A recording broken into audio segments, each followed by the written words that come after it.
Gold, trusted gold buyers. మీరు తాకట్టు పెట్టిన బంగారాన్ని విడిపించి ఈ రోజు ఉన్న మార్కెట్ ధరకు కొనబడను.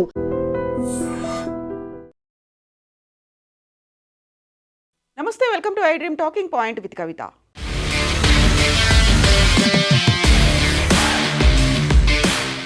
భారతదేశంలోనే అందరికంటే ఎక్కువగా వైమానిక సేవలు అందిస్తుంది ఇండిగో సంస్థ.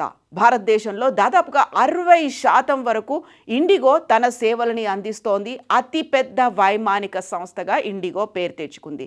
అయితే గత వారం నుంచి జరుగుతున్నటువంటి ఒక సంక్షోభం, విమానాల రద్దు, ఆలస్యం, దీంతో పాటుగా ఏర్పడినటువంటి గందరగోళం, వీటన్నిటి నేపథ్యంలో అటు ప్రయాణికుల్లో అసహనం, అసంతృప్తి, ఆగ్రహానికి తోడుగా ఇండిగోకి సంబంధించి ఇప్పుడు మార్కెట్లో షేర్ల పతనం కూడా ప్రారంభమైంది. ఇండిగోకి మాతృ సంస్థ అయినటువంటి ఇంటర్ గ్లోబ్ ఏవియేషన్కి క్యాపిటల్ మార్కెట్లో 16,000 కోట్ల రూపాయల నష్టం వచ్చింది. షేర్ల మార్కెట్లో గతంలో 5 రోజుల పాటుగా కంటిన్యూస్గా ఇలా విమానాల రద్దుకు సంబంధించినటువంటి వార్తల నేపథ్యంలో గత వారం దాదాపుగా 9% నష్టపోయింది షేర్ల విలువని. అందులో ఈరోజు ప్రారంభమైనటువంటి మార్కెట్ ఉదయం 10 గంటలకి ఈ మార్కెట్ సోమవారం ట్రేడింగ్ ప్రారంభమైనటువంటి ఒక్కసారికే ప్రారంభమైన వెంటనే 7% పడిపోయినట్టుగా ఇప్పుడు మార్కెట్ నుంచి అందుతున్నటువంటి సమాచారం. గత వారంలో వరుసగా 5 సెషన్లలో 9% పైగా విలువను కోల్పోయినటువంటి ఇండిగో షేర్లు ఇప్పుడు సడన్గా 7% పడిపోయాయి. ఉదయం 10 గంటల సమయంలో 3.92% నష్టంతో 5,160 రూపాయల వద్ద ట్రేడ్ అవుతున్నట్టుగా సమాచారం. సో 9% పైగా విలువ గత వారం కోల్పోయింది. ఈరోజు కూడా దాని విలువ పడిపోయింది. సో డీజీసీఏ నిబంధనలతో తీసుకొచ్చినటువంటి సరికొత్త ఫ్లైట్ టైమింగ్స్ దాంతో ఇప్పటికైతే అసహనం అనేది ఇంకా కొనసాగుతూనే ఉంది. భారతదేశానికి సంబంధించి ఇండిగో విమాన సర్వీసులు అనేవి ఎలా ఉన్నాయి, ఏం జరుగుతోంది? భారత విమానయాన రంగంలో ఇండిగో భారీ స్థాయిలో కార్యకలాపాలను కొనసాగిస్తోంది. ప్రస్తుతం ఈ ఎయిర్లైన్లో 2,300 కంటే ఎక్కువ విమానాలను నడుపుతోంది. 90కి పైగా దేశీయ విమానాలు, అందులోనూ 45 అంతర్జాతీయ గమ్యస్థానాలకి ఇండిగో తన ఫ్లైట్స్ని ప్రతిరోజు రన్ చేస్తోంది. 2024 సంవత్సరంలోనే ఇండిగో సరికొత్తగా 58 కొత్త విమానాలని కొనుగోలు చేసింది. ఆర్థిక సంవత్సరం 2025 ఆర్థిక సంవత్సరంలో 118 మిలియన్లకు పైగా ప్రయాణికులని రవాణా చేస్తూ వచ్చింది. భారత విమానయాన రంగంలో తన ఆధిపత్యాన్ని ఇండిగో కొనసాగిస్తూ వస్తోంది. అయితే ఇప్పటిదాకా ఏర్పడినటువంటి ఈ అంతరాయాలు కావచ్చు, లేకపోతే ఈ గొడవలు అన్నిటి నేపథ్యంలో వరుసగా మార్కెట్ల పతనం అవడం, అది కూడా ఇంటర్ గ్లోబ్ ఏవియేషన్కి సంబంధించి ఇండిగో దాని మీద విపరీతమైనటువంటి ప్రభావం ఉంది అని తెలుస్తున్నటువంటి ఈ నేపథ్యంలోనే ఇప్పుడు కేంద్ర ప్రభుత్వంతో పాటుగా డీజీసీఏ కూడా ఇండిగోకి ఆదేశాలను జారీ చేసింది.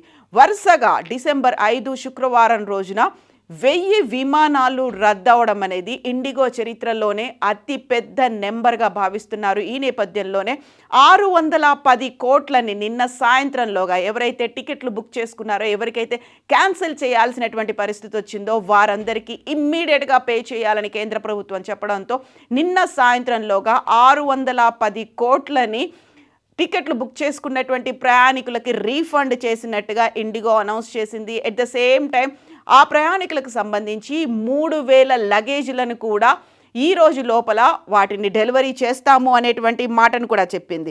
వీటికి సంబంధించి ప్రయాణికులకు 610 కోట్లు చెల్లించడంతో పాటుగా 2 రోజుల్లో 3,000 లగేజీలు డెలివరీ చేయాలని శనివారం ఆదేశాలు ఇచ్చింది. ఈ నేపథ్యంలోనే ఈరోజు సాయంత్రం వరకు వాటిని డెలివరీ చేద్దామని, దీంతో పాటుగా ప్రయాణికుల టికెట్లు రీషెడ్యూల్ చేయడానికి ఎలాంటి అదనపు ఛార్జీలు వసూలు చేయొద్దని ఇండిగో యాజమాన్యానికి కేంద్రం చాలా స్ట్రిక్ట్గా తెలిపింది. దీంతో రీఫండ్ ప్రక్రియనైతే మేము పూర్తి చేశామని చెప్తోంది.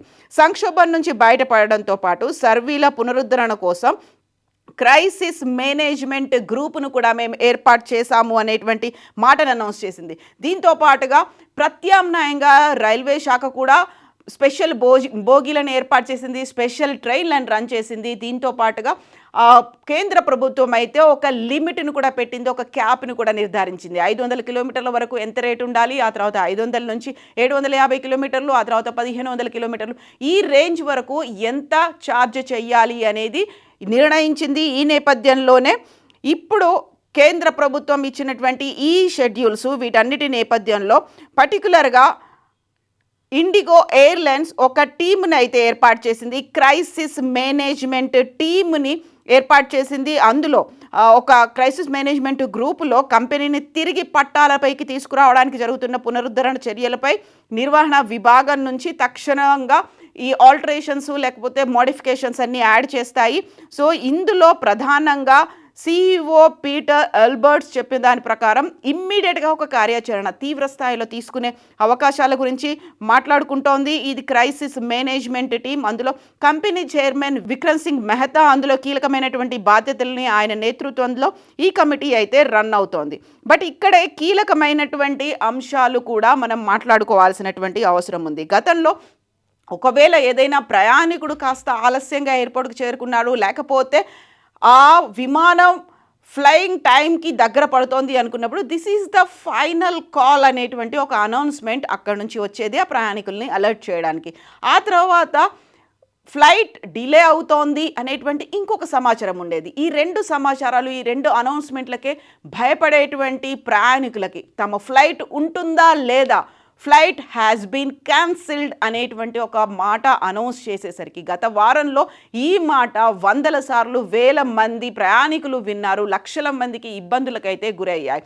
సో 610 కోట్లనైతే రీఫండ్ చేశారు, వారికి తిరిగి చెల్లించింది ఇండిగో కంపెనీ యాజమాన్యం. దెన్ వాట్ అబౌట్ వాళ్ళకి ఫేస్ చేసినటువంటి ట్రామాలు కావచ్చు, లేకపోతే వాళ్ళకైనటువంటి డిలేలు కావచ్చు, వాళ్ళకైనటువంటి లాసెస్ గురించి ఎందుకు మాట్లాడట్లేదు?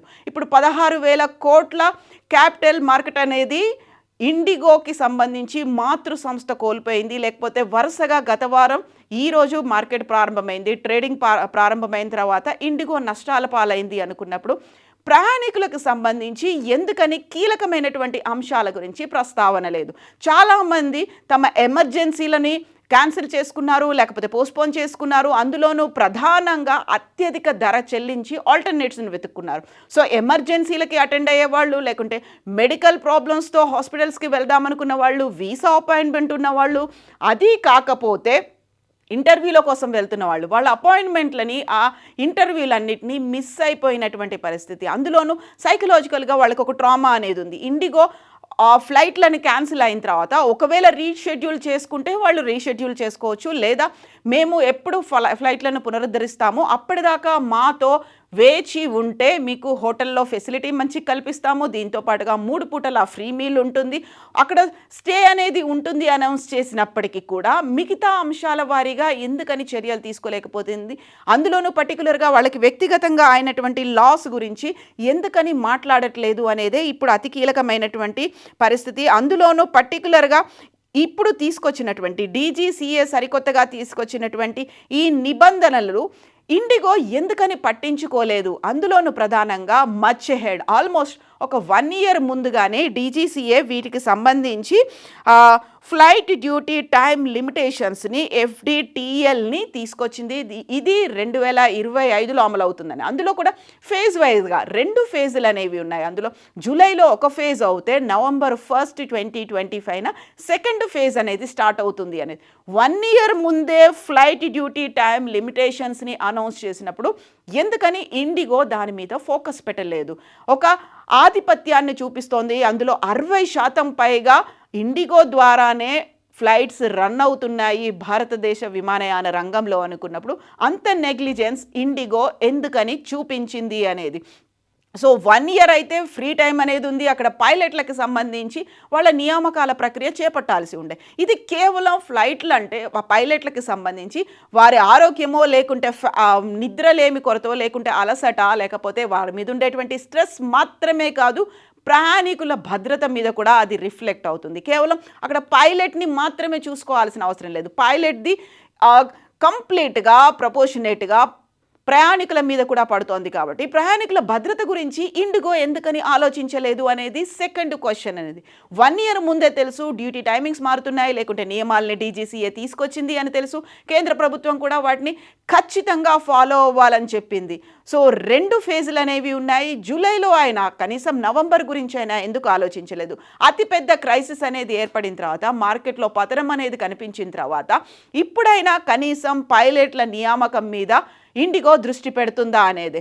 అందులోనూ ప్రధానంగా మొన్న ఈ ఆదేశాలు జారీ చేసిన తర్వాత నిన్న కొంచెం ఫ్లైట్లు అనేవి మెరుగుపడ్డాయి. ఒక 1500 ఫ్లైట్లని మేము తిప్పాము, 1500 సర్వీసెస్ అనేది మేము చేశామని ఇండిగో చెప్పినప్పటికీ కూడా అది కూడా చాలా తక్కువే. అట్ ద సేమ్ టైం మా రన్ టైం మిగతా వాటితో పోలిస్తే చాలా మెరుగ్గా ఉంది అనేటువంటి మాటను కూడా ఇండిగో చెప్తోంది. మిగతా చాలా అక్యురేట్గా ఉంది, రన్ టైం చాలా మెరుగ్గా ఉంది, మేము మళ్ళీ వాటిని రీస్టోర్ చేసిన తర్వాత అనేది ఇండిగో చెప్పినప్పటికి కూడా ఈ కీలకమైనటువంటి అంశాల మీద ఎందుకని ఫోకస్ పెట్టలేదు అనేదే ఇప్పుడు చర్చించాల్సినటువంటి అవసరంగా మారింది ఈ నేపథ్యంలోనే.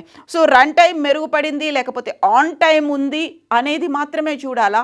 వచ్చినటువంటి సైకలాజికల్గా ఒక సంక్షోభం అనేది ఏర్పడిన తర్వాత, ప్రయాణికుల మీద సైకలాజికల్గా ఒక ట్రామా కూడా పడిన తర్వాత ఇంత నిర్లక్ష్యం, ఇంత అలక్ష్యం ఎందుకు వహించింది? లేకపోతే ఇండిగో మీద సాఫ్ట్ కార్నర్ ఎందుకు చూపించింది అనేది. పటిష్టంగా FDTL నిబంధనలు అమలు చేయాలి అనేది 1 year ముందే చెప్పినప్పటికి కూడా ఎందుకని DGCA ఫోకస్ పెట్టలేకపోతోంది? సివిల్ ఏవియేషన్ కూడా దాని మీద దృష్టి సారించలేదా అనేటువంటి క్వశ్చన్స్ కూడా ఉన్నాయి. సో ఇప్పటికైతే ఒక క్రైసిస్ మేనేజ్మెంట్ గ్రూప్ని ఏర్పాటు చేసుకున్నప్పటికీ కూడా భవిష్యత్తులో ఇలాంటి సంఘటనలు జరగకుండా ఉండడానికి, అంతరాయాలు కలగకుండా, లేకుంటే క్యాన్సిలేషన్స్ లేకుండా, ఇవన్నీ లేకుండా ఉండడానికి, జవాబుదారీతనంతో ఉండడానికి, పారదర్శకంగా ఉండడానికి, అందులోనూ క్రెడిబిలిటీని మళ్ళీ రీగెయిన్ చేసుకోవడానికి ఇండిగో చేయాల్సినటువంటి చర్యల్లో ప్రధానంగా ఇప్పుడు అక్కడ ఉన్నటువంటి పైలట్లకి సంబంధించి ఫోకస్ పెట్టాల్సినటువంటి అంశం అయితే ఉంది. వాళ్ళకు ఉన్నటువంటి వీకెండ్లు కావచ్చు, లేకపోతే వాళ్ళు తీసుకుంటున్నటువంటి ఎమర్జెన్సీ ఆఫ్లు కావచ్చు, అందులో వారాంతంలో వాళ్ళకి 36 గంటలని కాస్త 48 గంటలకి పెంచాలి అనేటువంటి, వారాంతపు సెలవుని పెంచాలి అని కేంద్ర ప్రభుత్వం ఇచ్చినటువంటి ఇలాంటివి ఈ నిర్దిష్టమైనటువంటి రూల్స్ అండ్ రెగ్యులేషన్స్ని ఇండిగో ఎందుకని పెడ చెవిన పెట్టింది? బోల్డన్ని క్వశ్చన్స్ అయితే ఉన్నాయి.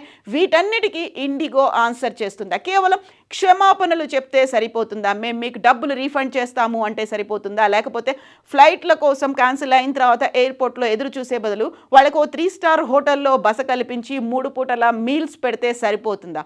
ఇన్ని రకాల క్వశ్చన్స్ ఉన్నాయి. అందులో పర్సనల్ లాస్ అనేది చాలా మందికి, కొన్ని లక్షల మందికి ఏర్పడింది.